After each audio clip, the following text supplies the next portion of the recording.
По света и у нас от Столичната община. В рамките на фестивала София Smart Mobility Fest, който се проведе днес в Княжеската градина, столичани разгледаха електроавтомобили и ховерборди и похапнаха пица, доставена с дрон.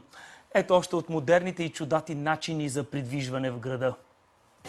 Електроавтомобилите сега се движат до 100 км с едно зареждане. Въпреки това, София вече има 150 такива, а Столичната община насърчава все по-широкото им внедряване. Сега от октомври месец предстои да пуснем втори електробус, който използва различна технология. Целта ни е да видим как се държат в софийски условия различните технологии, така че да можем при една бъдеща доставка да изберем възможно най-добрата и оптимална технология. Всеки един собственик, независимо къде в страната той е собственик на електромобил, може да получи стикер за своя автомобил, който му дава правото да паркира безплатно в синя и зелена зона в нашия град. Електромобилите можем да зареждаме и в обикновената ни домашна мрежа. По-различни са, защото се намираме в един 100% електрически автомобил, без вредни емисии за околната среда. Натам отива света, според мен. Електроскейтборди, електроавтомобили бихте ли си взели?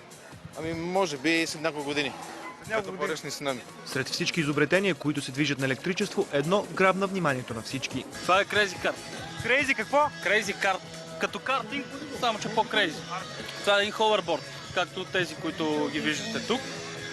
И това е наше изобретение. В смисъл, идеята не е наша, но тук си го произвеждаме в България. Това е като количка, като едно време лагерниците. Всички гости на фестивала по случай Европейската седмица на мобилността похапнаха пица, доставена с дрон.